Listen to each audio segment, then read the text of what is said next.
All right. Good morning. This is the last week before the Thanksgiving break. So today we are going to read "Twas the Night Before Thanksgiving." This book is written like a poem, so you're going to hear some rhyming words and things like that. And you're going to notice that the words are put into stanzas, so it kind of looks like little paragraphs. 'Twas the night before Thanksgiving, and all through the trees the fall leaves were spinning aloft in the breeze. 8 children had boarded their school bus with grins, in hopes that a field trip soon would begin. They sang as they rode through autumn terrains, while visions of drumsticks danced in their brains. Over the rivers and through the woods, with winding and weaves, their school bus sailed on, though the new fallen leaves. When out on the roads there rose such a clatter, they threw down their windows to see what was the matter. When what with their wondering eyes should they see but a miniature farm and 8 tiny turkey?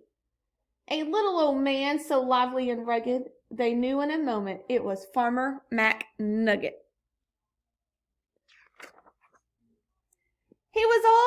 He was dressed all in denim from his head to his toe, with a pinch of polyester and a dash of Velcro.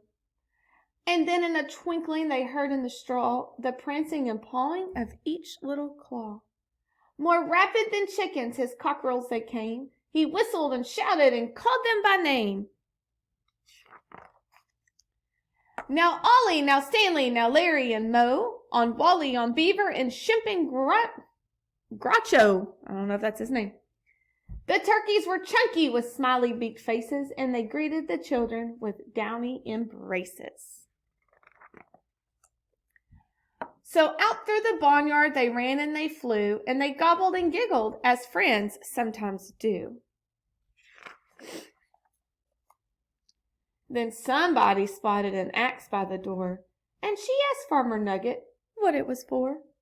With a blink of his eye and a twist of his head, the old farmer told a grim tale of dread. Dread means something that is not good. Tonight, said McNugget, these feathery beasts will be chopped up and roasted for a Thanksgiving feast. The children stood still as tears filled their eyes. Then they clamored around in a chorus of cries. Poor little turkeys. Oh dear, cried McNugget, now what shall I do? So he dashed to the well, and the teacher went too. And they fetched some water fresh from the ground, in hopes that a swig might calm everyone down. And when they returned to quiet the matter, the children were calmer and mysteriously fatter. The boys and girls drank up their drinks in the hay, then thanked old McNugget and waddled away. Why do you think they got so fat all of a sudden?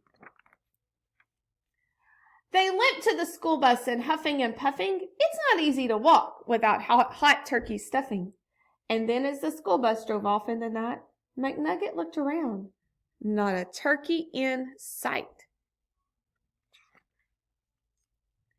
'Twas the night before Thanksgiving, and the stars above shone down on a school bus abounding with love. The very next evening, 8 families were blessed with 8 fluffy Thanksgiving turkeys as guests. They feasted on veggies with jelly and toast, and everyone was thankful. The turkeys were most. So the turkeys were a guest at the people's houses, but I don't think they were cooked up on a plate ready to eat.